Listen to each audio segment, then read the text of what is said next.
Merci à tous.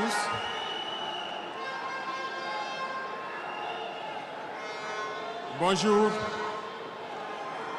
camarades combattants pour la liberté, pour la souveraineté et l'indépendance réelle. Bonjour.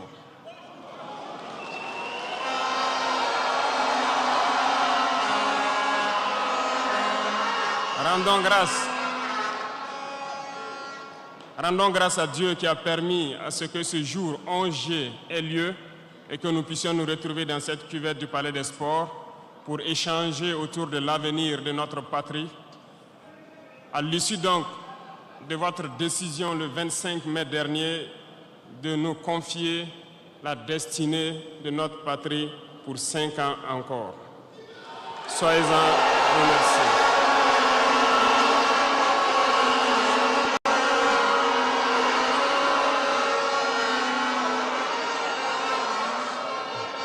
Nous ne voyons pas cela comme un mandat, mais nous avons compris cela comme un message qui nous a été passé. Et le message a été très bien reçu et nous ferons tout pour toujours mériter votre confiance.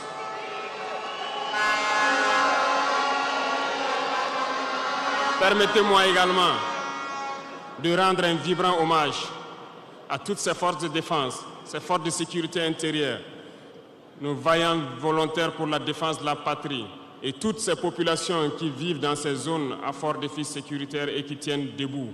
Nous leur rendons hommage et nous leur disons merci pour tous les sacrifices consentis pour notre patrie. Je vous demande que nous puissions donc observer 1 minute de silence pour honorer la mémoire de tous ceux qui ont perdu la vie dans ce combat.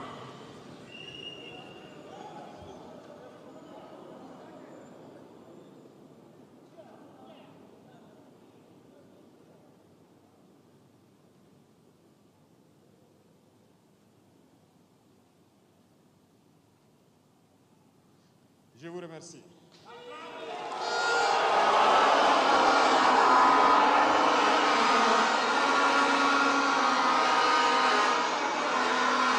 Que les âmes des défunts reposent en paix et que les blessés puissent retrouver bonne guérison.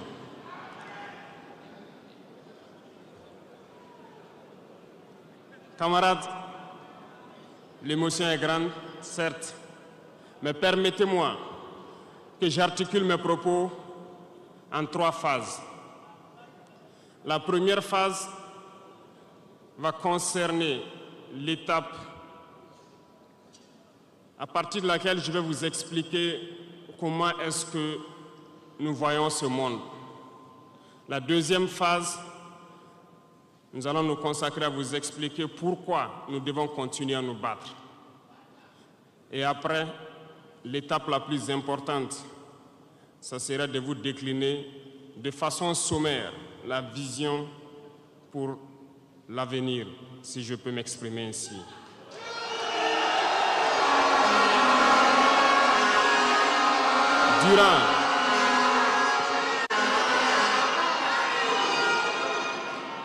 Durant ces 20 et quelques mois passés donc à la tête de l'État, nous avons eu à rencontrer plusieurs hommes politiques venus de toutes parts. Nous avons rencontré des centaines de diplomates venus de toutes parts. Nous avons rencontré des hommes d'affaires venus d'un peu partout du monde. Nous avons été ouverts à tous ces échanges, à toutes ces discussions pour pouvoir apprendre du monde, pour pouvoir comprendre le monde. Et aujourd'hui, je pense que l'occasion est très belle pour que je puisse vous expliquer quelles conclusions nous avons tirées de tous ces rendez-vous que nous avons eus avec des hommes politiques venus de tous les continents, des diplomates venus de tous les continents. C'est très important.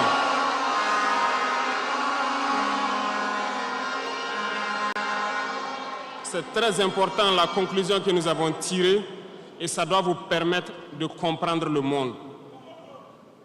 Parce que souvent, dans nos contrées, nous n'avons pas cette perspective de pouvoir avoir accès à certaines personnes qui vont vous enseigner beaucoup de choses à travers leur comportement, à travers leurs propos. et aussi en vous disant comment ils nous voient.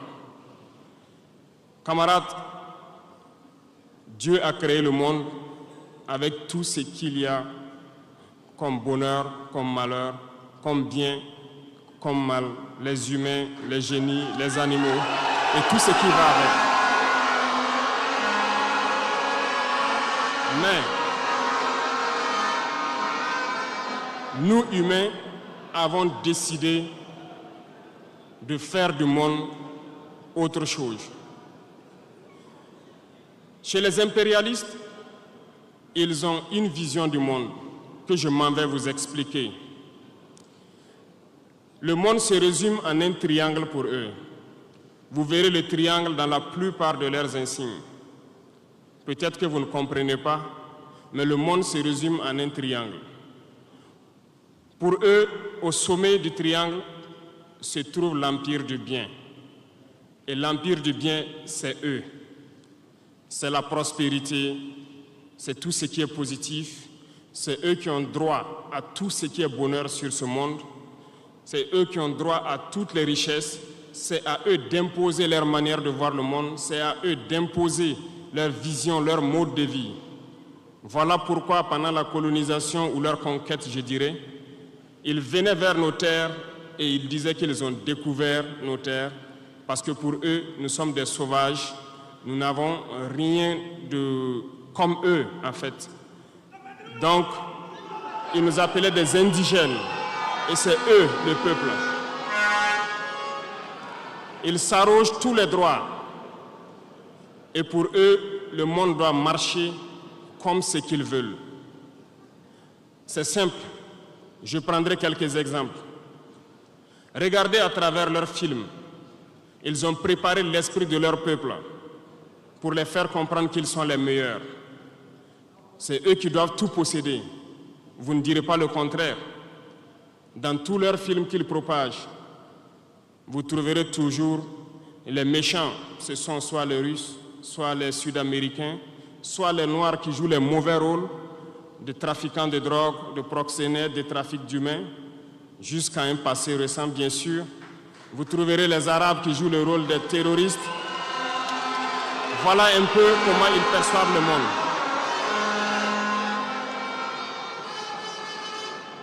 Quand je prends sur le volet économique, qui parmi nous n'a pas traité les produits chinois de produits Shintok, comme on aimait l'appeler, de mauvais produits?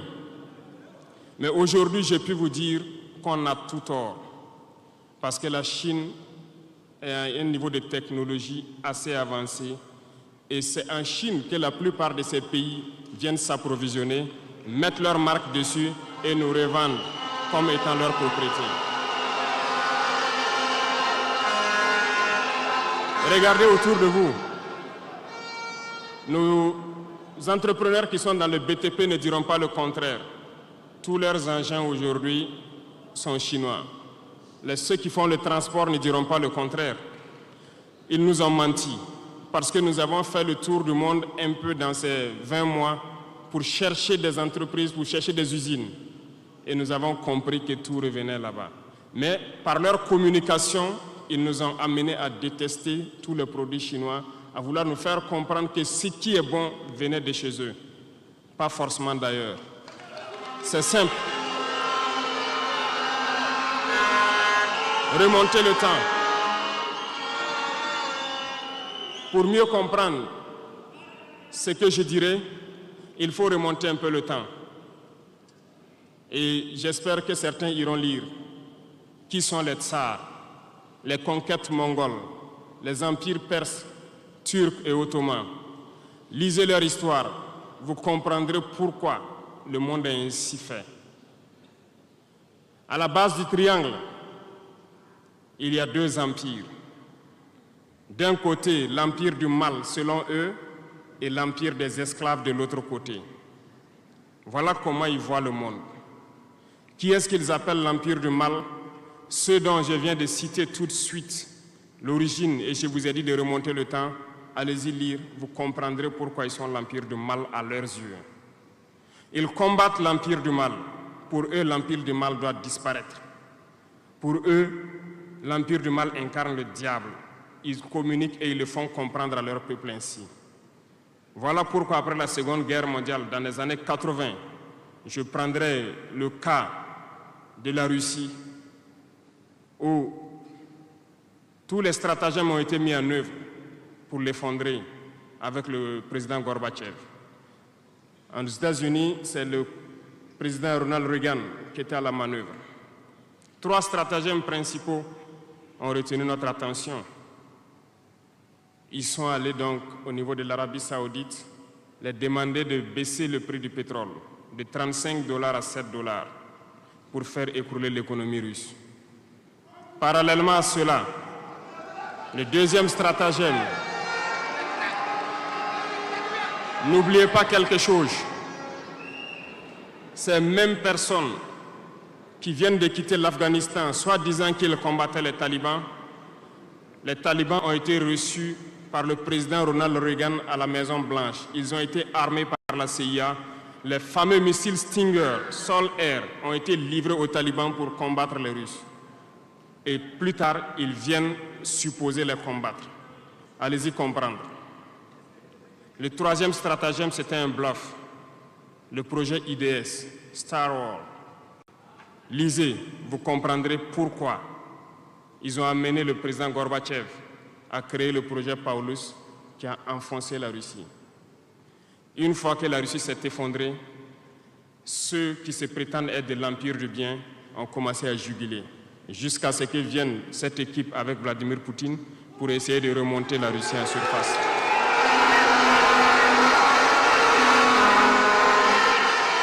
L'empire du mal. L'empire du mal, selon eux, a beaucoup souffert. Regardez l'Iran aujourd'hui, toutes les sanctions possibles. Regardez comment ils qualifient certains peuples.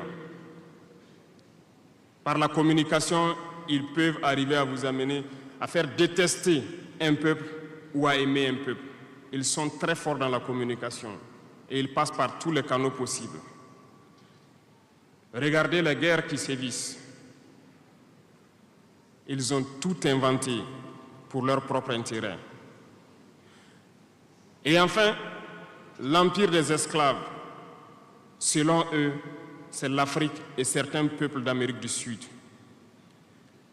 Dans leur tête, comme je le disais dernièrement, l'Afrique les appartient, nos terres les appartiennent, les richesses de l'Afrique sont pour eux. Et ils ne peuvent pas concevoir que des Africains puissent s'émanciper, sortir la tête de l'eau et vouloir donc les tenir tête. Et pour cela, ils se sont mis un cliché en tête. L'Africain est facile à manipuler, il n'est qu'émotion. Ils trouveront toujours un Africain pour lutter contre son frère. Et ça a toujours été comme ça.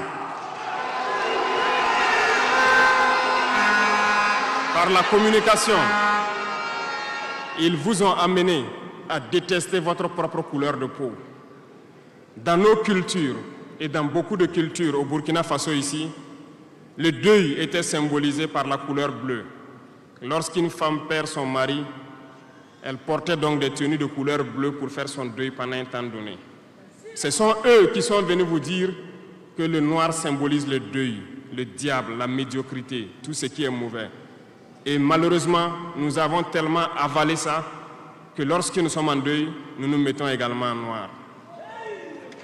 Il faut que nous nous réveillons. Il faut que nous nous réveillons parce que voilà le cliché qu'ils ont en tête. Eux, ils sont l'empire du bien, d'autres sont l'empire du mal et nous sommes l'empire des esclaves. Voilà comment les impérialistes voient le monde. Il faut que vous compreniez cela. Et là, je m'en vais faire un coup de gueule à l'endroit donc de certains intellectuels qui continuent de vouloir prêcher pour les impérialistes. Est-ce qu'ils ignorent cette partie de l'histoire? Je n'invente rien. Ça a été déclassifié, vous trouverez tout ce que j'ai dit dans les bibliothèques ou partout sur les moteurs de recherche. Ces intellectuels n'ont-ils pas lu cela? Ne connaissent-ils pas l'histoire de ce monde? C'est peut-être par malhonnêteté ou quelques billets de dollars qui les amènent à toujours prêcher pour les impérialistes. Il faut que nos intellectuels arrivent à tout moment à prêcher pour conscientiser nos peuples, nos masses populaires, pour qu'ils comprennent d'où ils viennent et comment ils sont vus des impérialistes.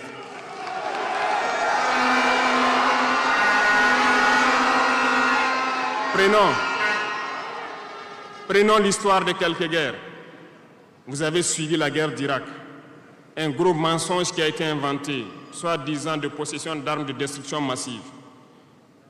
Certains sénateurs, au niveau des États-Unis, ont tout fait pour avoir les preuves. Ils ne l'ont pas eu. Souvenez-vous que plusieurs personnes ont démissionné de la CIA après cette guerre. Des preuves ont été inventées de toutes parts.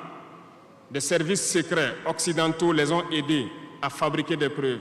Et on se souvient que le même Niger a été accusé en son temps en montant une fausse convention, un faux contrat de vente d'uranium à l'Irak.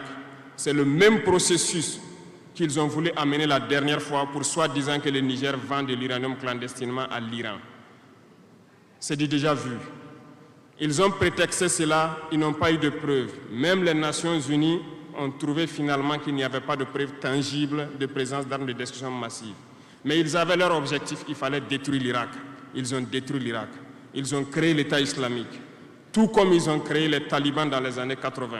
Les armées, les équiper. Et après, ils prétendent venir les combattre. Comprenez le jeu. Ça n'a que trop duré. Il faut qu'on se réveille et qu'on comprenne tout ça et que nous prenions conscience de notre situation et nous battre pour notre avenir.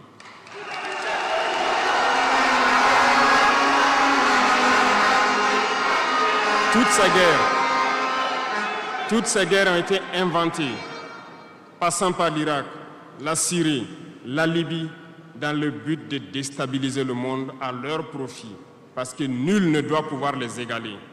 C'est ce que nous vivons aujourd'hui dans le Sahel aussi à travers le terrorisme qu'ils nous ont imposé, parce qu'ils trouveront toujours des Noirs qui vont s'exciter et qui vont prendre les armes contre leurs frères noirs. C'est ce que nous vivons. Ils n'ont jamais quitté ce modèle. Malheureusement, beaucoup de gens leur donnent raison. À cause de quelques billets de dollars, ils se vendent très moins cher à l'ennemi, à l'impérialiste, et ils se mettent à combattre leurs frères.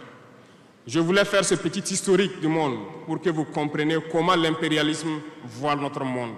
Ça se résume en ces petits triangles. Après cela,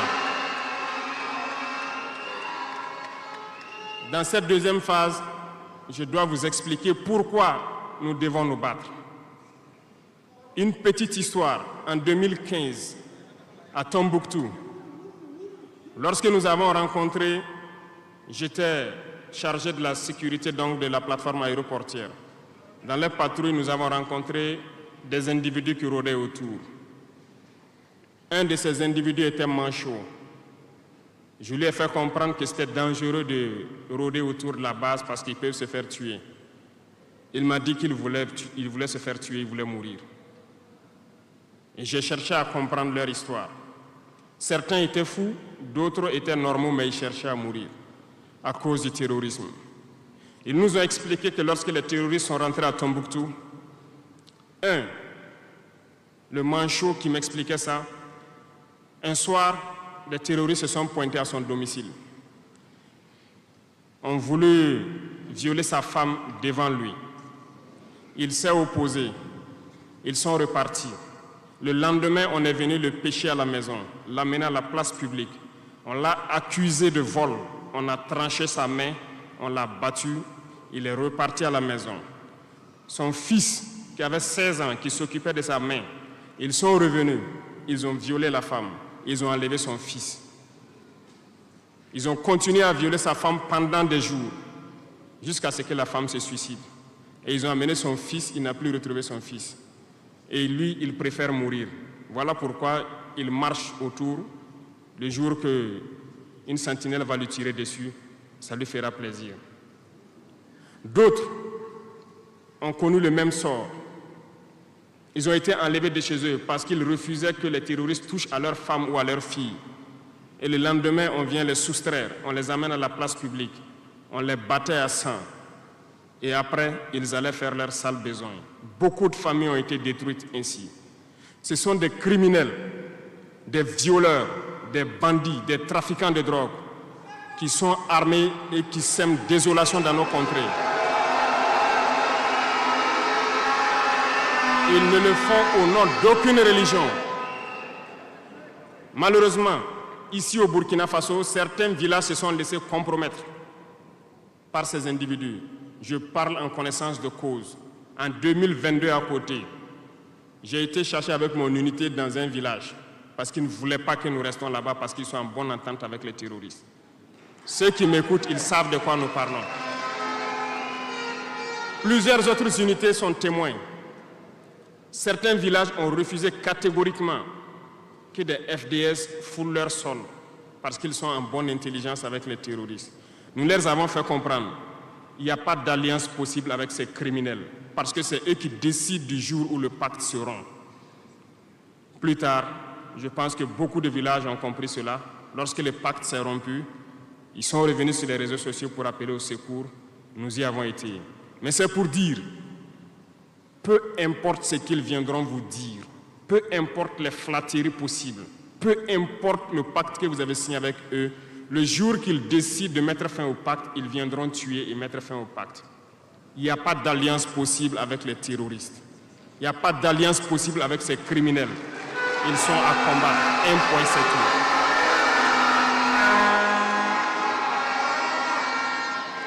tout. Aujourd'hui, nous constatons un phénomène, malheureusement, dans nos villes ici. Certaines personnes se plaisent à passer de cour en cour, à faire comprendre aux épouses de certains FDS et certains VDP, aux familles de certaines personnes tombées pour la patrie, que eux, ils avaient une solution pacifique avec les terroristes. C'est nous qui avons voulu faire la guerre. Et voilà pourquoi tout ça se passe. Comment est-ce que des êtres humains, voyant tout ce qui se passe, comprenant le monde, peuvent avoir de tels propos? Ne vous détrompez pas. Soit nous les combattons ou ils nous combattent. C'est tout.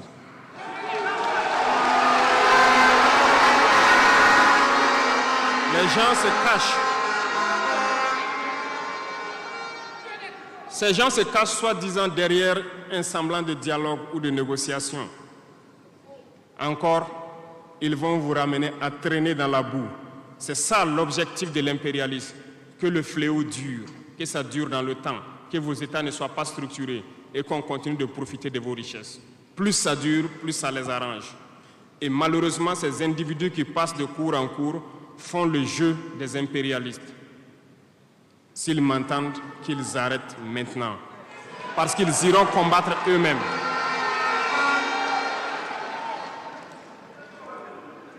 Nous n'avons pas le choix que de combattre. Et nous avons opté pour le combat, et c'est par là que nous serons libres, que nous serons réellement indépendants. Pour ce faire, nous avons pris le soin de diagnostiquer le problème profond du Burkina Faso. J'avoue que le problème est réel et profond. Le mal est là. Nous l'avons diagnostiqué et nous découvrons de jour en jour le système. Plusieurs nœuds ont été défaits, mais des nœuds restent à défaire parce que tous les jours que Dieu fait, nous découvrons certaines pratiques. Je peux comprendre, plusieurs décennies durant, ce système s'est installé. C'est devenu comme un gène dans nos ADN. Mais il faut que nous arrivions donc à soustraire ce gène donc de nos ADN et pouvoir construire un Burkina nouveau. Voilà pourquoi dans la troisième phase de mon propos, je m'en vais donc donner des lignes directrices dans certains domaines clés.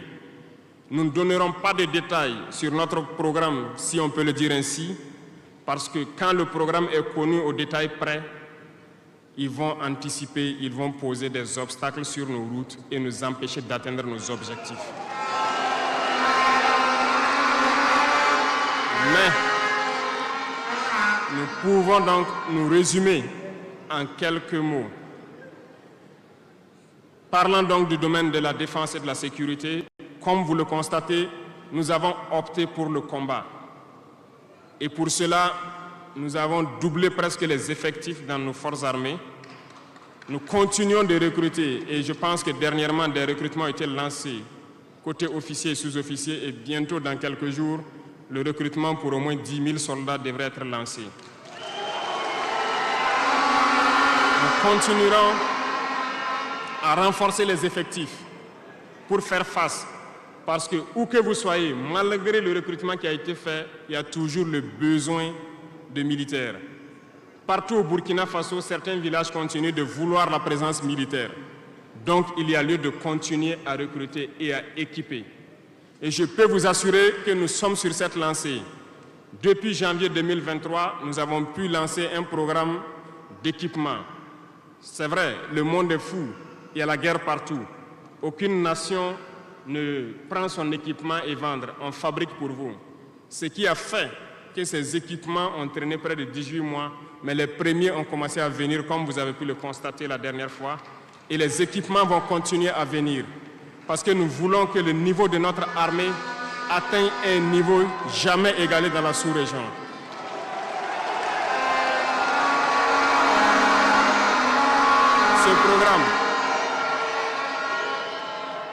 Ce programme d'équipement va se poursuivre.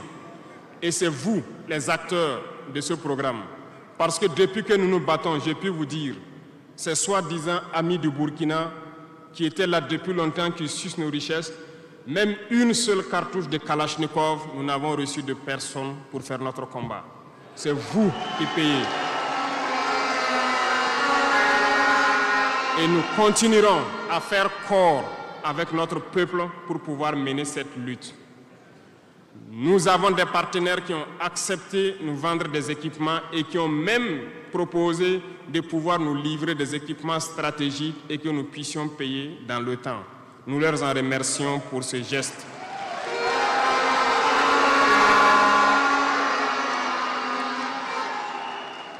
Et nous disons encore merci au peuple qui a compris le sens du combat, qu'il faut que nous nous battons. Si nous ne nous battons pas, ils viendront nous chercher chez nous, comme dans un poulailler ou dans une bergerie. Chaque matin, ils choisiront qui ils veulent pour aller exécuter sur la place du public, pour faire peur aux autres, aller trancher des mains ou des pieds sur la place publique pour faire peur aux autres. C'est comme ça leur tactique. Nous allons nous battre. Et nous nous donnerons les moyens pour y arriver. S'il arrive demain que nous sommes coincés dans une certaine lancée, nous viendrons encore vers le peuple et demander encore plus de sacrifices pour pouvoir atteindre l'objectif. Parce que malgré vos cotisations, je vous le disais tantôt, certaines puissances ont refusé de nous vendre les équipements, ont bloqué les équipements que nous avons achetés dans certains pays parce qu'ils ont la licence de certains composants. Et ces puissances exploitent des minerais au Burkina Faso. Je le dis ici, haut et fort et solennellement. Ça va s'arrêter. Nous allons retirer des permis d'exploitation. Nous n'allons pas permettre cela.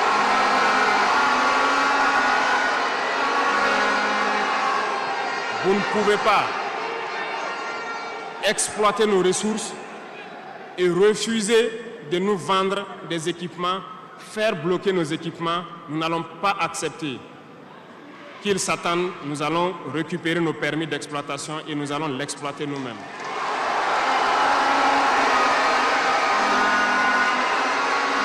Revenant. Pour conclure sur le volet donc de la défense, nous n'allons pas trop nous étaler là-dessus, mais sachez que tout ce qui est déjà arrivé, les hommes sont en formation là-dessus, d'autres équipements viendront et cette guerre, nous allons la mener. Beaucoup de stratégies ont été déjà écrites et nous les adaptons au fur et à mesure du comportement de l'ennemi. Et nous allons vaincre très prochainement ce terrorisme ici au Burkina et même dans l'AES.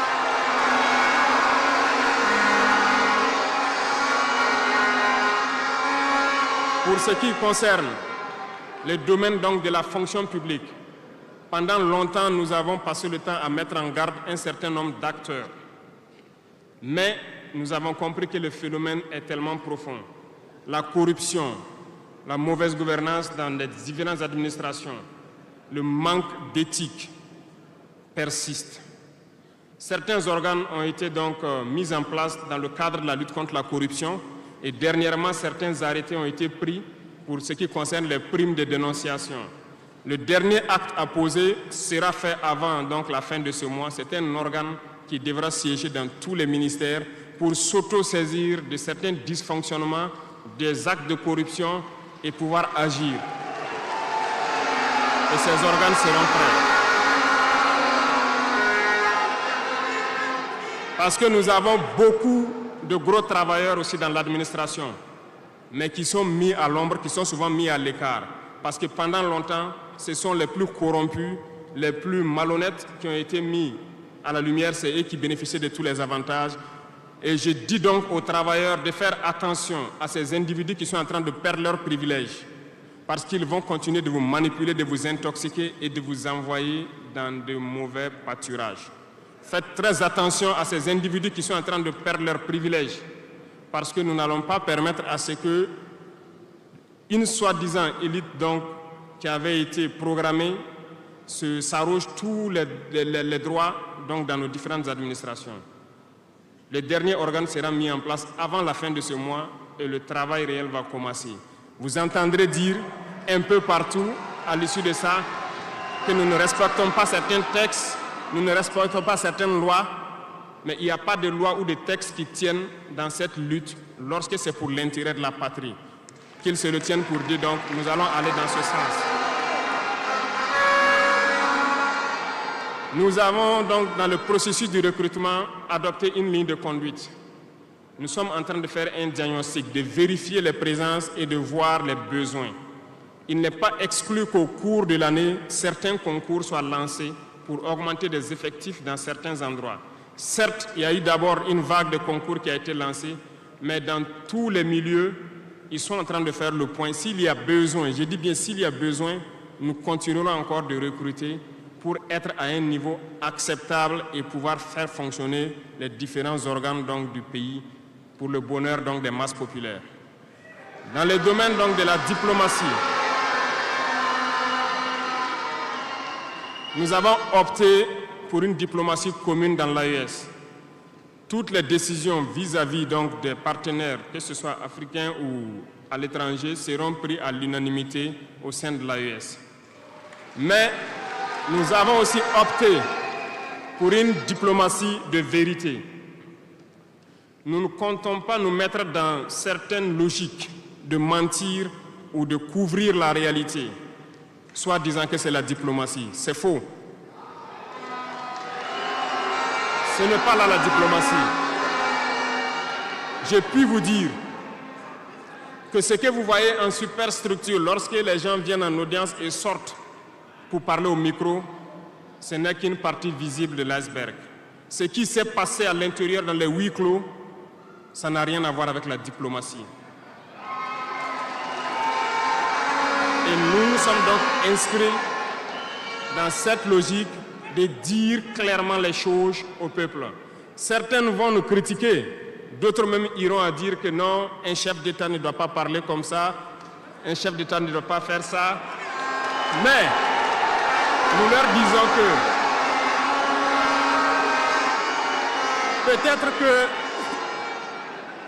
peut-être que ces gens qui critiquent de cette façon lorsque nous disons la vérité, peut-être qu'ils ont une école où ils ont appris à être chef d'État, comment le chef d'État doit être. Sinon, je n'ai pas encore vu cette école. Et pourquoi nous devons ressembler forcément aux autres, faire comme les autres? Nous voulons créer notre modèle, notre identité. Et je pense que le Burkinabé, par définition, c'est l'homme intègre. Nous voulons la vérité. Et lorsqu'il y a la vérité qui sort, même si nous avons fauté, il faut que nous ayons le courage de venir vous dire sur tel côté nous avons fauté, nous demandons pardon. Si vous nous pardonnez, vous nous pardonnez. Mais nous ne voulons plus nous inscrire dans cette diplomatie mensongère. Nous avons, dans une interview, parlé du régime ivoirien.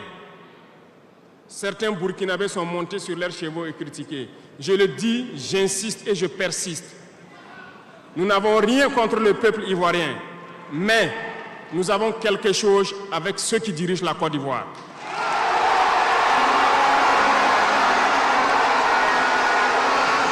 Nous le disons et nous le répétons encore.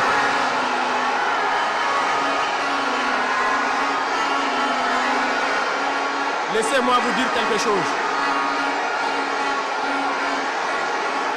Permettez-moi de vous dire quelque chose.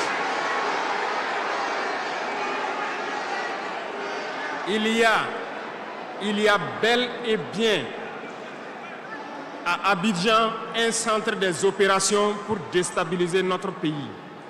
Personne ne peut le nier et nous vous ferons les preuves dans les jours suivants. Nous vous montrerons des preuves physiques. Vous allez comprendre de quoi nous parlons. Personne ne viendra nous dire qu'au Bénin, il n'y a pas de base française dirigée contre nous. Nous avons les preuves sous la main. 2 bases importantes.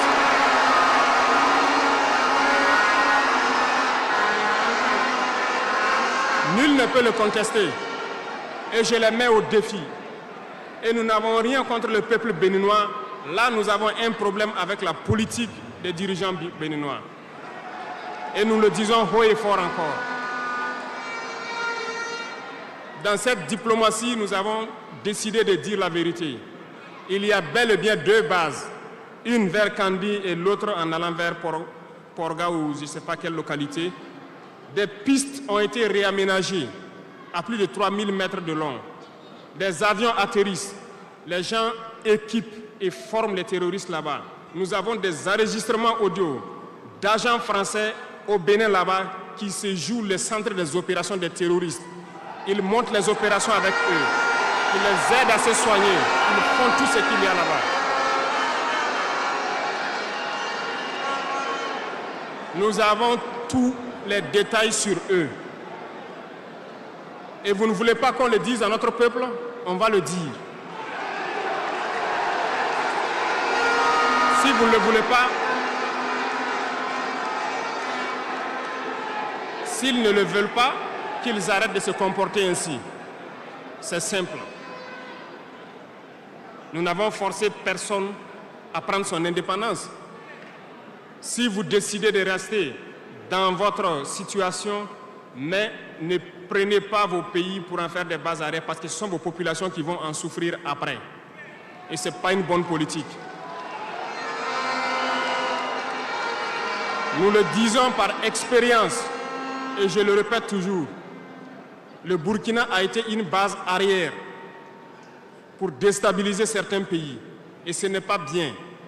Le Burkina a été une base arrière à un moment donné pour les terroristes ici. Voilà le prix que nous payons. Donc, pour prévenir les peuples de ces pays dont je parle, doivent parler à leurs dirigeants et qu'ils arrêtent cette politique parce que ça ne les arrange pas du tout.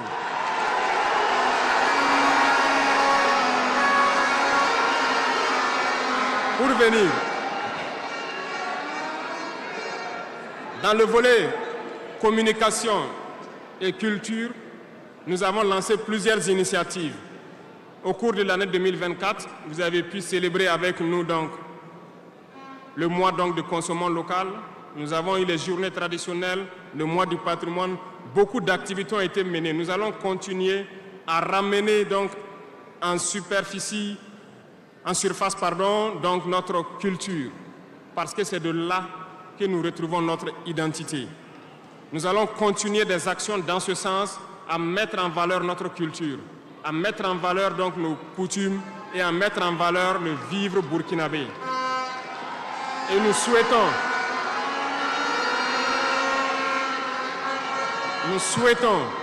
que chacun soit acteur de l'émergence du Burkina Faso à travers sa manière de communiquer. Parce que tout se trouve dans la communication aussi.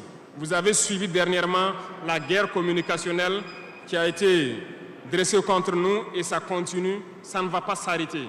Et je souhaite que tous ceux qui sont dans la communication puissent être professionnels. Lorsque nous voulons poser un acte communicationnel, qu'on se pose la question, est-ce que c'est pour la patrie ou contre la patrie, avant de poser l'acte. Peu importe. Vous pouvez ne pas nous aimer, moi, ma personne. Vous pouvez ne pas m'aimer. mais vous devez aimer votre pays. En me faisant du mal, il ne faudrait pas confondre le pays. Et donc, la politique dans le domaine de la communication va devoir aller dans ce sens-là. Et nous serons obligés donc de recadrer la communication sur tous les aspects. Et c'est cette ligne de conduite qui sera donc adoptée. Nous n'allons pas permettre à ce que des Burkinabés communiquent contre le Burkina Faso. Nous allons toujours nous inscrire dans l'éveil des consciences. Nous devons pouvoir sensibiliser les masses populaires pour que les gens comprennent pourquoi nous devons nous battre sur tous les volets. Revenant au domaine donc de l'agriculture, comme vous pouvez le constater, nous avons lancé des initiatives depuis 2023 et cette année, l'offensive a été lancée. Ça se passe plus ou moins bien.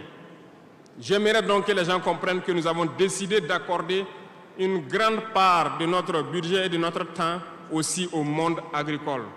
Parce que plus de 90% de notre population est paysanne. Mais pendant des décennies, ils n'ont jamais senti l'intéressement donc à leur public. Et c'est pourquoi nous avons décidé d'entreprendre un certain nombre d'initiatives, d'actes que nous posons. Nous aimerions pouvoir labourer tous les champs de tous les paysans de Burkina Faso, les donner les semences qu'il faut et les permettre de pouvoir avoir les intrants nécessaires à coûts subventionnés pour pouvoir nous aider dans la lutte contre l'insécurité alimentaire. Parce que l'autosuffisance alimentaire est un droit. C'est dans ce même sens que nous avons créé dernièrement l'ONBA, l'Office national d'aménagement des barrages hydro-agricoles. Nous allons l'équiper parce que tous êtes témoins dans vos différentes régions que nous avons beaucoup de retenues d'eau, beaucoup de barrages, mais qui sont ensablés, qui sont bouchés. Et nous avons la possibilité de faire d'autres barrages. Nous sommes en train de payer de l'équipement pour cet office pour qu'il puisse se déployer sur le territoire et avec la contribution des populations, pouvoir construire beaucoup de barrages et désensabler beaucoup de barrages. Nous allons poursuivre ce combat. Nous allons poursuivre ce combat jusqu'à l'atteinte de l'autosuffisance alimentaire et que nos populations puissent manger à leur faim. Dans le domaine donc des infrastructures, nous avons un manque crucial de routes. Et en faisant l'analyse, nous avons trouvé pour certaines routes des études très vieilles. Et pour d'autres, il n'y a pas d'études. Nous ne pouvons pas construire une route sans avoir des études. Les études sont préalables. Voilà pourquoi dans ce secteur, nous avons ordonné au ministère de faire beaucoup d'études sur beaucoup de tronçons, ce qui nous permettra donc à l'avenir de pouvoir lancer des travaux et bien faire ces travaux pour que ce soit durable sur beaucoup de tronçons. Pour cela, nous avons remarqué que les frais pour bitumer 1 km de tronçon, nous sommes autour de 500 millions de francs. Donc pour 100 km avec les ouvrages d'assainissement, nous n'avons pas moins de 60 milliards pour faire 100 km de route bitumée. C'est très cher et très coûteux. La technique a été de créer donc des brigades d'intervention, donc des infrastructures. Nous sommes en train donc de vouloir équiper plusieurs brigades avec de l'équipement pour faire le minimum et permettre donc aux entreprises aussi du BTP de vivre et de faire une partie. Nous allons partager donc la poire en deux pour pouvoir baisser les dépenses et pouvoir faire le maximum de routes possibles dans un laps de temps.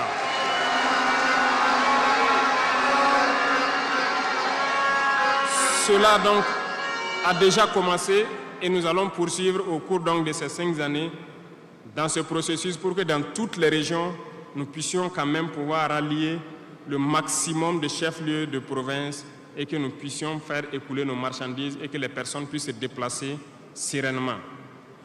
Dans le domaine donc de l'urbanisme, nous sommes dans un processus de pouvoir redessiner nos villes.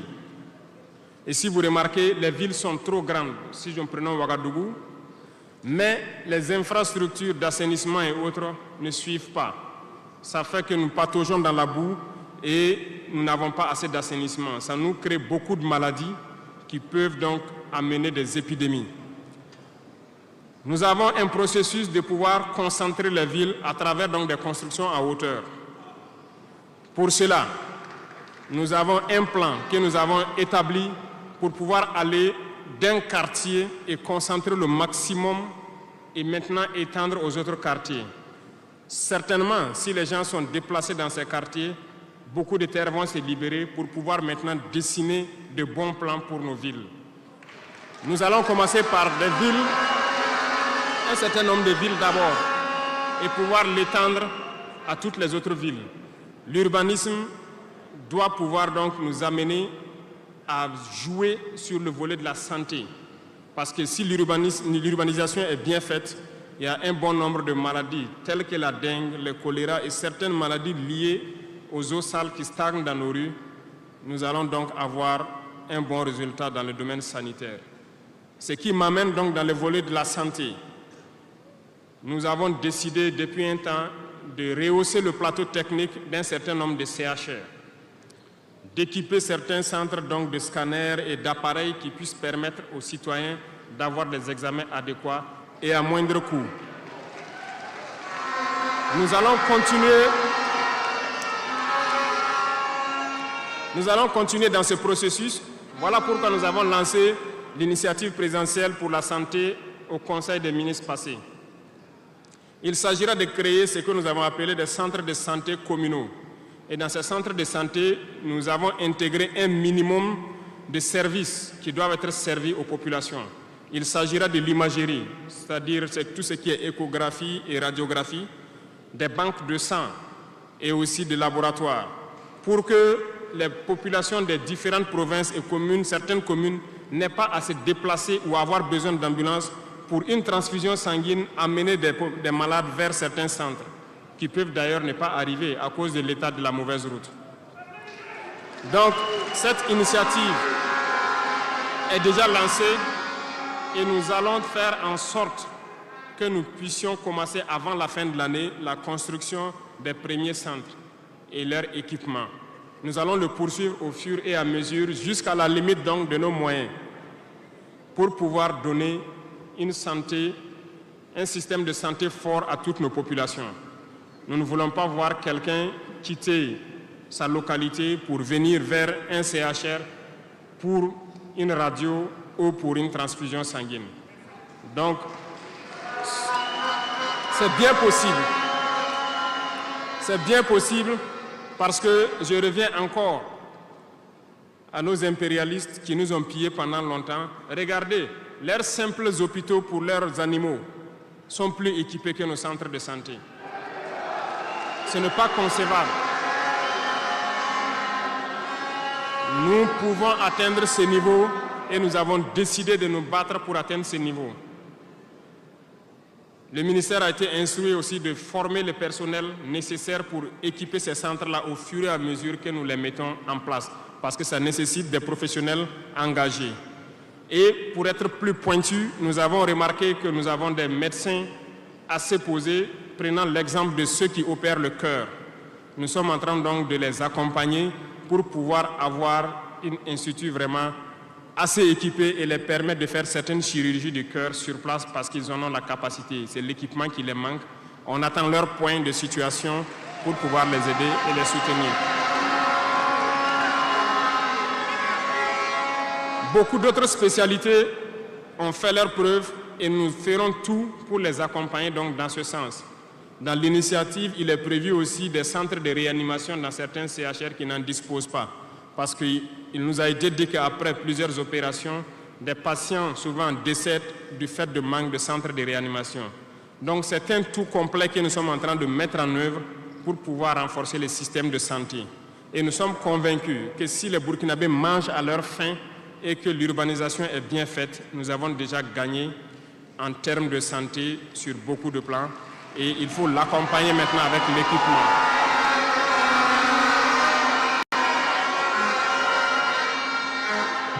Dans le domaine de l'éducation, nous avons fait le diagnostic et comme vous le savez, nos camarades étudiants sont là, ils ne diront pas le contraire. Comment quitter ces chevauchements d'années, comment refaire le système? Eh bien, nous avons abouti à une conclusion. Nous avons lancé l'initiative aussi pour l'éducation de qualité.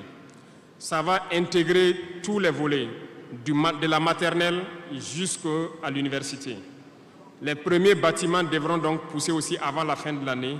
Nous avons opté pour des constructions en hauteur, pour rassembler le maximum d'élèves sur des superficies données, pour permettre un contrôle approfondi et judicieux de l'enseignement, parce que l'enseignement, c'est aussi de l'éducation.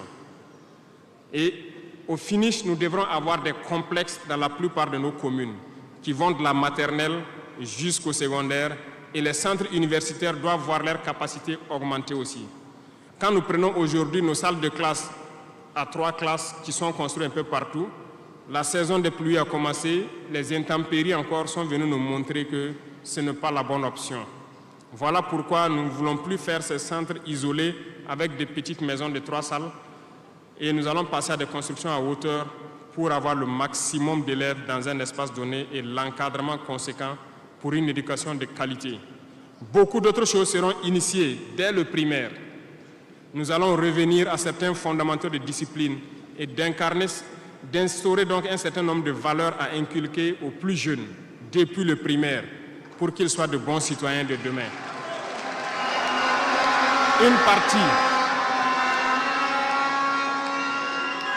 Il y aurait donc un début de formation militaire, si je peux le dire comme ça, civique et patriotique au tout petit pour pouvoir continuer dans les lycées.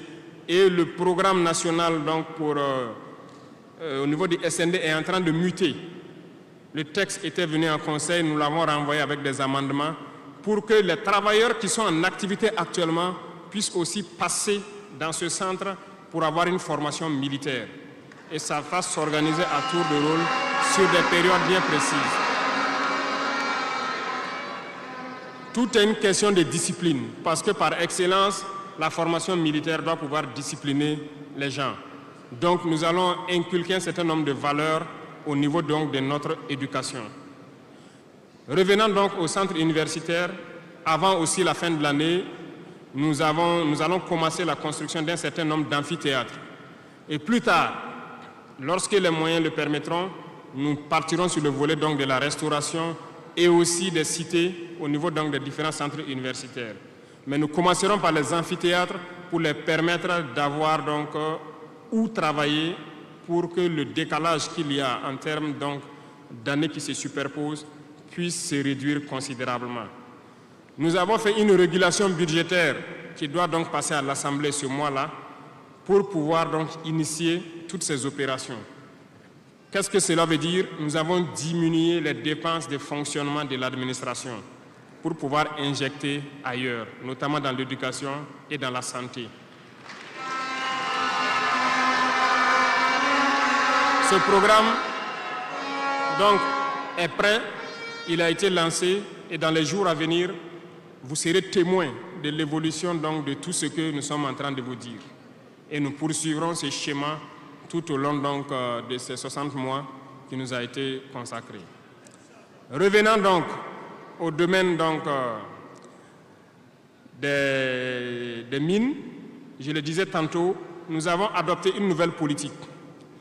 Le Burkina regorge de beaucoup de sortes de minéraux, mais il y a quand même un minéral pour lequel il n'y a plus de secret pour les Burkinabés. Et je m'en vais là saluer donc nos vaillants orpailleurs, très courageux, qui arrivent à rentrer dans les profondeurs de nos terres pour sortir ce minéral-là. Nous nous sommes dit, pourquoi continuer à laisser des multinationales étrangères venir puiser notre or pendant que nous savons l'exploiter nous-mêmes? Voilà pourquoi nous avons ordonné au ministère de réorganiser les orpailleurs. Et le gouvernement va prendre en compte l'exploitation de l'or. Plusieurs permis, comme je le disais, seront retirés de certaines personnes et nous allons l'exploiter nous-mêmes. Nous allons nous équiper.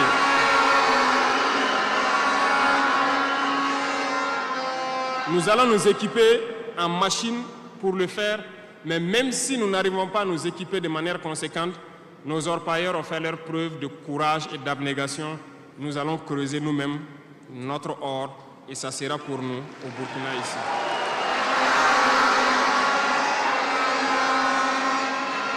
Pour les autres substances, Pour les autres substances, là où nous ne pouvons pas, et bien sûr, nos partenaires sincères qui acceptent de nous accompagner dans cette lutte, c'est à eux seuls que nous pourrons concéder certains permis. Parce qu'ils ont accepté de nous accompagner dans la lutte pour notre souveraineté, dans la lutte contre le terrorisme. Et nous avons édicté un nouveau code donc, minier qui est actuellement à l'Assemblée et j'espère qu'il sera voté donc, dans la semaine prochaine pour imposer un nouveau modèle aux différentes entreprises qui vont venir pour exploiter l'or ici, pour que le maximum de profit soit pour l'État. Et dans le volet donc, de l'énergie, comme vous l'avez constaté, nous avons de sérieux problèmes d'énergie. L'accroissement de la population n'a pas été suivi par une politique énergétique. Aujourd'hui, lorsque les pics de chaleur arrivent, il y a des délestages en permanence, beaucoup d'activités souffrent. Nous sommes en discussion avec des partenaires qui sont actuellement même au Burkina pour pouvoir construire dans l'urgence donc des centrales thermiques de très grande capacité. Et nous voulons donc voir avec eux comment on peut réduire les délais de construction. Les discussions portent actuellement sur la réduction des délais de construction et le modèle financier que nous allons mettre en place. Nous espérons aboutir à ça en attendant que notre processus, qui peut paraître long, des centrales nucléaires, puisse donc voir le jour. Sur ce volet aussi, ça se poursuit très bien. Sur ce volet, nous pouvons vous assurer que ça se poursuit très bien et nous sommes en train de vouloir mettre en place, sur place ici, une unité, si je peux dire, pour former des Burkinabés qui doivent prendre le relais, qui doivent suivre tout ce qui est processus de construction et prendre le relais, le transfert de compétences. Donc, ça va prendre vraiment un processus assez scientifique pour que nous puissions, à l'avenir, lorsque la centrale sera là, que dans un futur pas loin, ça soit la propriété exclusive des Burkinabés, que les ingénieurs burkinabés se l'approprient et pouvoir le mettre en œuvre, pouvoir l'entretenir.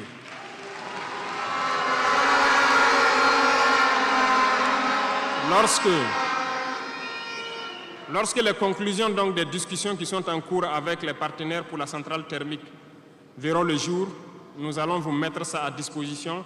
Et si nous avons besoin de vous, nous allons vous le dire pour pouvoir mettre en œuvre rapidement ce plan aussi.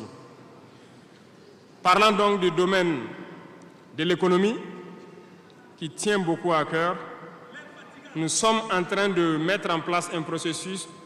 Le paiement donc, de la dette intérieure a commencé un peu avec les plus petites dettes. Les factures de moins de 100 millions ont été payées et nous poursuivons au fur et à mesure parce que ça doit permettre de soulager le secteur privé et de pouvoir donc relancer l'économie. Actuellement, nous allons nous tourner rapidement vers les sociétés d'État. Leur assemblée générale vient de finir, comme vous l'avez constaté. Elles fonctionnent très bien et elles ont fait de très bons résultats.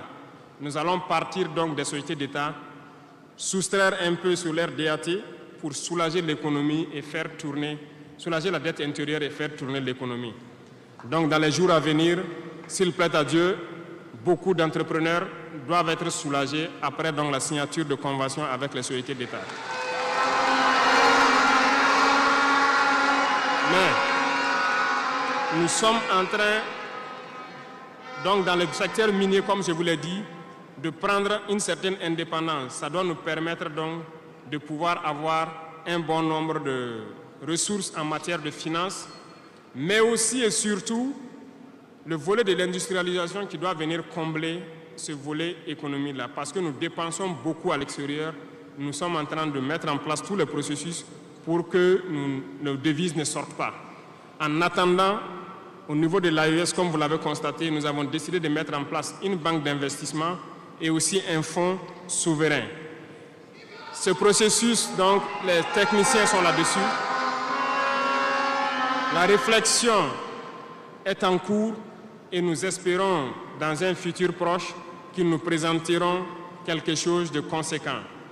L'autre volet stratégique que je ne vais pas parler et dont vous savez, nous avançons sereinement et au moment venu, ça va vous surprendre et rester à l'écoute. C'est tout ce que je peux dire.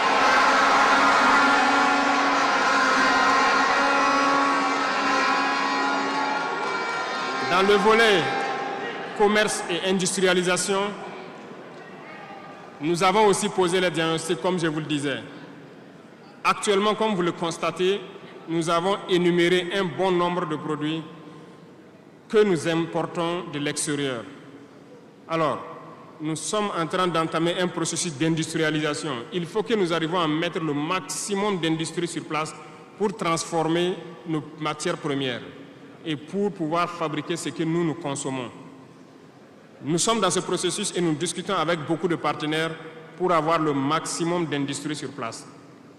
Cela va faire en sorte que nos devises ne sortent pas et que l'économie tourne bien et que aussi nous puissions avoir de l'emploi pour les jeunes. C'est dans ce cadre que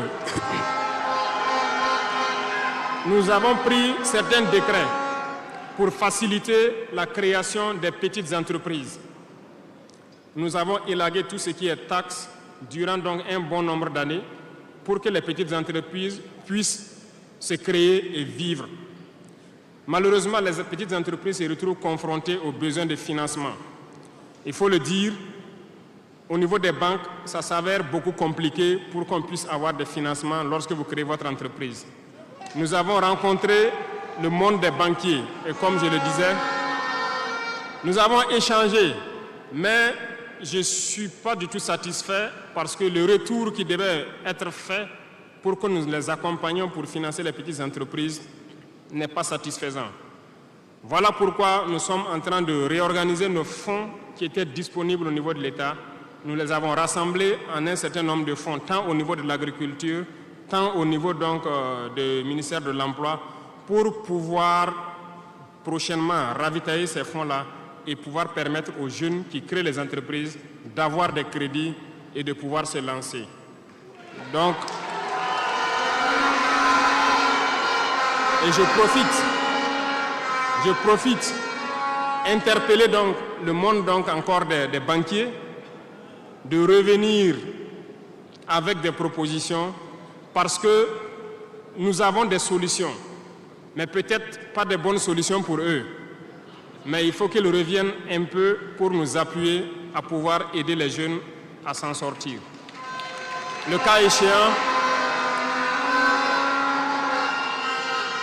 échéant, nous serons obligés de mettre en place un plan, peut-être qui ne va pas plaire, mais nous serons obligés. Dans le domaine donc du commerce, comme vous l'avez constaté, beaucoup de gens nous ont interpellés au cours de nos tournées sur les marchés hier. Nous avons fait un point de situation. Il y a tellement de travail à faire pour reconstruire ces marchés hier. Donc, aujourd'hui, quand vous prenez à Ouagadougou, le maire fait des séances de sensibilisation un peu partout, concernant donc un certain nombre de commerçants qui se sont installés de manière anarchique au bord des rues, mais j'ai instruit à ce que ce soit des sensibilisations toujours, en attendant que nous dégageons les espaces pour construire des marchés dignes de ce nom et demander aux gens de venir prendre des boutiques dans ces marchés et maintenant pouvoir libérer les rues pour pouvoir agrandir et assainir notre milieu. Et je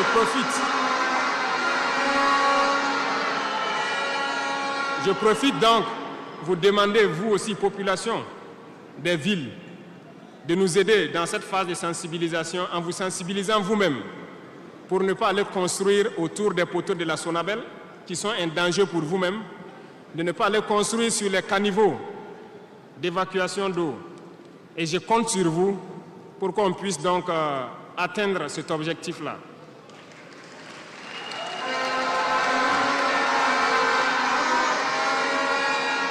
Revenons donc au volet donc de l'emploi, le sport, la jeunesse. Nous sommes en train de faire une réforme.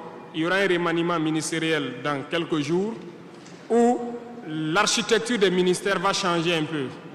Nous allons consacrer un ministère entier à la formation secondaire et professionnelle pour que nous n'ayons plus à avoir donc au niveau de l'université ce blocage qui est là actuellement. Nous devons pouvoir professionnaliser beaucoup de jeunes depuis le lycée. Donc, soit depuis la 4e ou au niveau donc de la seconde, que les gens puissent décider d'aller dans des filières professionnelles et pouvoir s'auto-employer. Donc, un ministère sera consacré uniquement à ça. Parce que le système éducatif, comme je l'ai dit, après diagnostic, vous êtes d'accord avec moi que nous formons très peu d'ingénieurs. Pourtant, une nation qui se développe, l'indice aussi de développement, c'est en termes d'ingénieurs formés. Remontez dans l'histoire et voyez toutes ces grandes nations. Le nombre d'ingénieurs formés par an dans des spécialités pointues compte beaucoup dans le développement. Au Burkina, nous n'en avons pas assez. Voilà pourquoi l'école polytechnique de Ouagadougou, nous voulons la faire évoluer en université polytechnique en y mettant un certain nombre de filières technologiques et en recrutant le maximum d'étudiants qui puissent être formés là-bas et avoir des ingénieurs. C'est bien que nous ayons les filières comme lettres modernes, philosophie, droit, voilà, psychologie, histoire. Beaucoup d'étudiants se retrouvent là-bas contre leur gré. Ce n'est pas forcément ce qu'ils ont choisi, mais ce sont les filières disponibles qui forcément ne donnent pas des opportunités d'emploi. Voilà pourquoi nous avons décidé de valoriser ce secteur donc, de la formation professionnelle et de l'emploi en y consacrant entièrement un ministère. Donc dans les prochains jours, ce remaniement sera fait et vous verrez donc comment nous allons évoluer.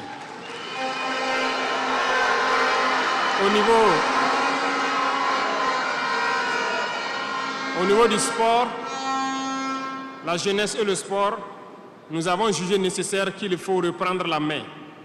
Il faut reprendre la main pour recadrer. Parce que, première chose, le sport permet d'éviter un certain nombre de vices. La drogue, l'alcool, certains vices de la société peuvent être combattus à travers le sport. Nous voulons donc mettre des pôles dans toutes les régions, reconsidérer l'UCBF et toutes les disciplines sportives pour pouvoir les valoriser et créer les pépinières pour qu'au niveau professionnel, nous ayons le maximum de Burkinabés qui défendent les couleurs de Burkina Faso à l'extérieur. Le ministère qui sera consacré à ça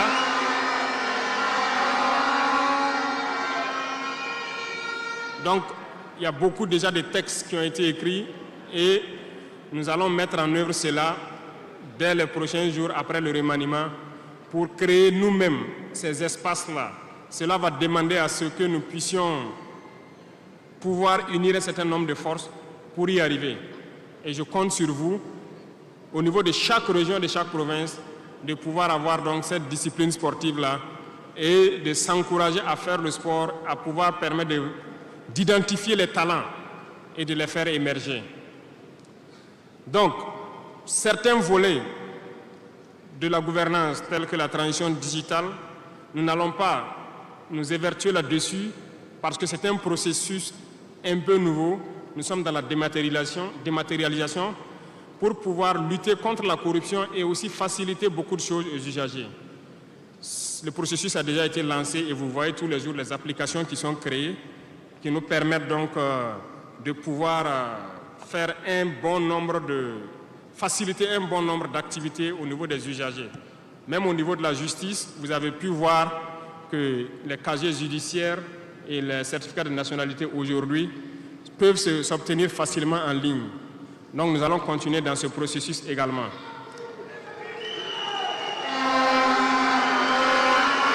Revenant donc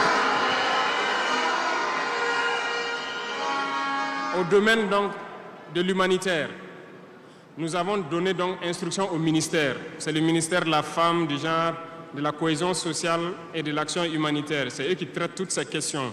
Mais nous avons décidé dans une première phase de nous concentrer sur l'action humanitaire, notamment soutenir les populations qui retournent dans leur village. Aujourd'hui, imaginez des populations qui retournent dans leur village en début de saison ou pendant la saison pluvieuse.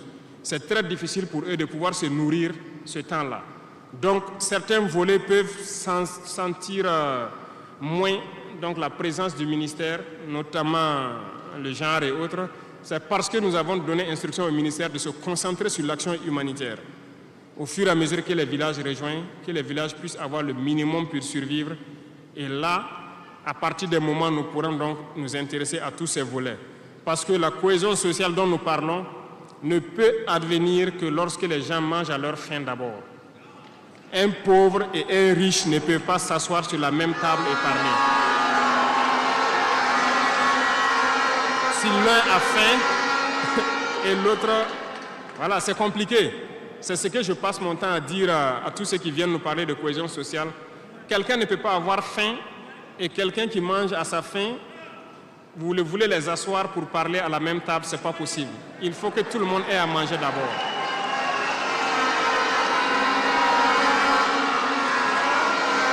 Voilà pourquoi c'est dans la lutte qu'il y a la cohésion. Acceptons de lutter. C'est dans la lutte, c'est dans la guerre qu'est née l'AES. C'est dans la lutte que nous avons pu nous unir dans le Sahel. Et c'est dans la lutte que les Burkinabés sont en train de s'unir. Allez-y voir tous ces villages qui se retournent. Je vous invite à faire le tour. Beaucoup sont venus de différentes provinces. Ils peuvent être dans leur village avec des désaccords. Ils ont été cherchés. Mais quand ils reviennent, ils sont plus soudés que jamais. La cohésion sociale se trouve dans la lutte également.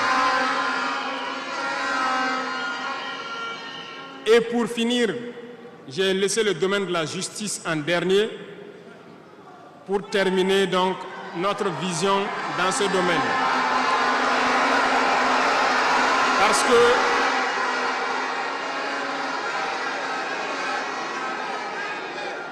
Parce que nous avons un sérieux problème dans ce volet. Nous avons entamé des réformes il n'y a pas longtemps au niveau du Conseil supérieur de la magistrature. Nous avons vu des écrits, nous avons vu des comportements de certains syndicats du monde de la justice.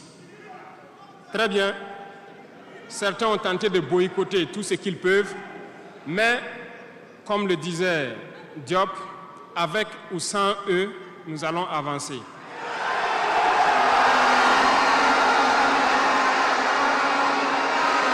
Nous avons plaidé.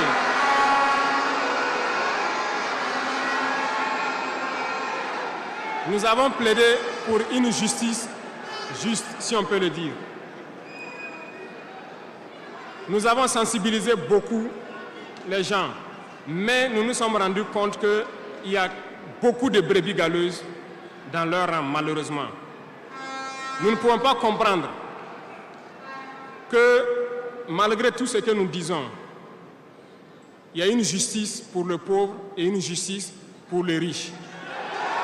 Ça ne peut pas continuer.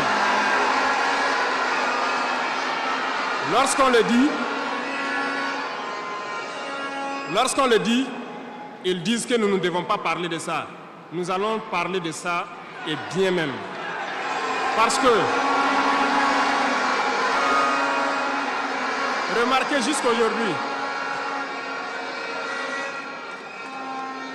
jour d'aujourd'hui, lorsqu'un citoyen lambda, qui ignore la loi d'ailleurs, même si on dit nul n'est censé ignorer la loi, un citoyen lambda a un problème en justice, on peut l'attraper, le mettre en prison sans jugement pendant longtemps d'abord. Mais lorsque un autre citoyen a un problème en justice, pour peu qu'il puisse mobiliser 1, 2, 3 avocats, son dossier est rapidement pris en compte, jugé rapidement, pendant que le pauvre, lui, il croupit d'abord en prison. On ne peut pas accepter ça.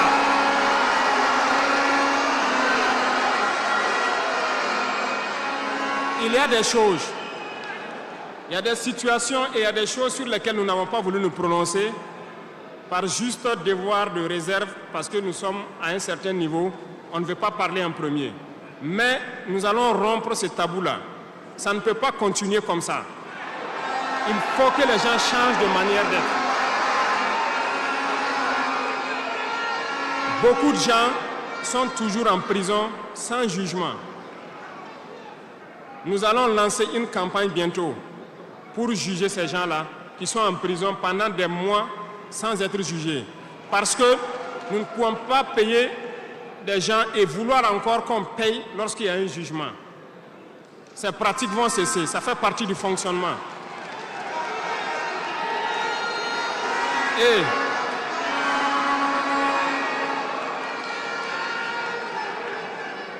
malheureusement, je le dis haut et fort, et j'invite donc les magistrats qui sont sincères là, voilà, à donner le temps aussi et à quitter dans une certaine logique.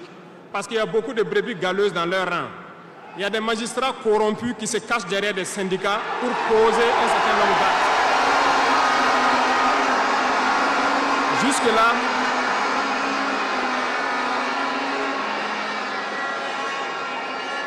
Jusque-là, nous sommes restés dans une certaine logique d'essayer de respecter certaines règles. Mais je veux qu'ils comprennent. Ce n'est pas parce qu'ils savent parler. Nous savons parler. Si quelqu'un continue dans cette logique, à chaque instant, nous serons devant le peuple pour les expliquer pourquoi nous avons violé telle décision de justice. Tant que ça ne va pas rencontrer l'assentiment du peuple. Parce que c'est le terme qui existe.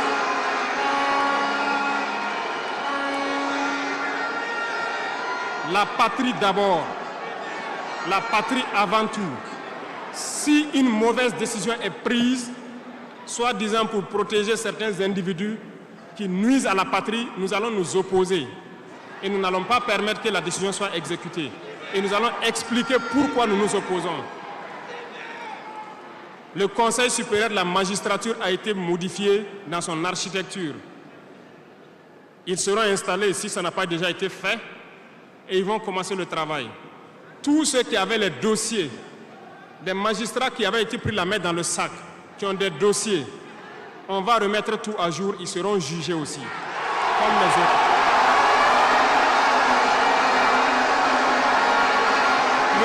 Il n'y aura rien d'impuni.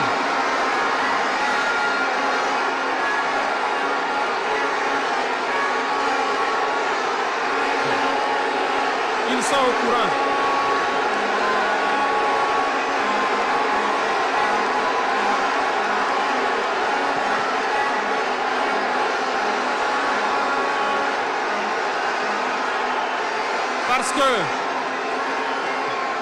Parce que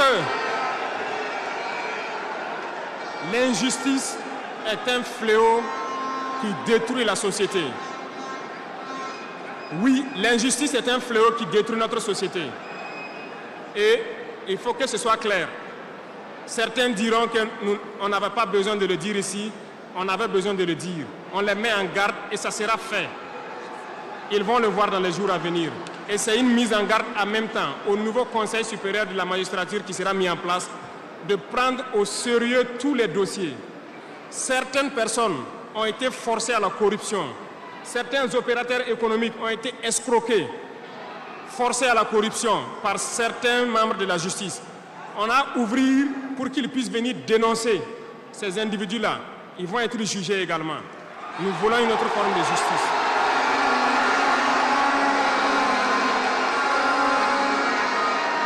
Nous ne le faisons pas pour nous-mêmes. Nous ne le faisons pas pour nous-mêmes, mais nous le faisons pour la masse. Parce que les deux catégories de citoyens, cette minorité qui se retrouve être la minorité dirigeante et la majorité qui est la masse populaire paysanne qui est croupie dans les villages, nous n'allons pas permettre à ce qu'il y ait cette distanciation en matière de justice. Donc, j'ai laissé la partie de la justice en dernière partie pour les dire que la bataille sera lancée. Et nous comptons sur les magistrats honnêtes pour faire le travail honnêtement et expédier de leur rang les corrompus, les vendus et les escrocs. Nous n'allons pas continuer à les embourgeoiser, à les enrichir. On va nettoyer. Et s'il faut que...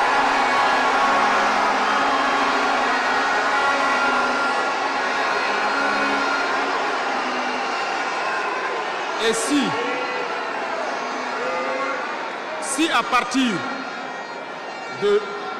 si à partir de ces propos que je tiens aujourd'hui, certains décident de faire des mouvements d'humeur ou de ne pas travailler, ils sont libres. Nous prendrons les mesures qui sied. Mais le pays va avancer.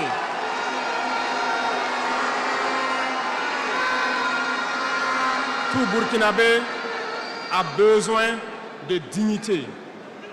Tout Burkinabé a besoin de vivre en paix. Et la justice doit se donner en tenant compte de certaines valeurs. Nous avons vu des familles qui ont été détruites à cause de petites décisions de justice qui ont détruit cela. Je prends pour exemple, pour une simple bagarre au quartier. Une simple bagarre au quartier, on prend quelqu'un pour coups et blessures, on le met en prison, on ne se rend même pas compte que ce sont ces femmes et ces enfants qui vont périr dans la misère. On détruit des familles pour ça. Nous avons interpellé à relire le code pénal et c'est en relecture. Nous allons changer carrément le modèle de justice. Parce que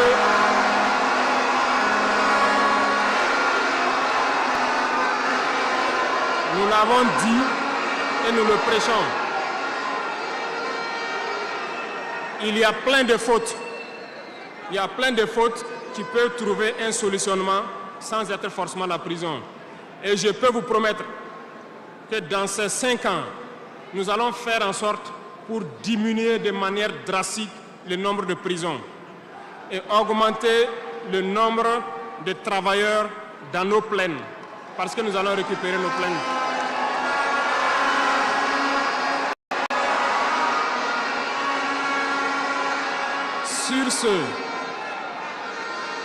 Sur ce, nous n'allons pas donc nous détailler sur tous les aspects. Nous allons nous arrêter là parce que vous avez beaucoup de questions sûrement à poser sur ce que nous venons de dire et nous allons vous apporter les réponses claires, simples et limpides. Merci beaucoup et je vous laisse la parole.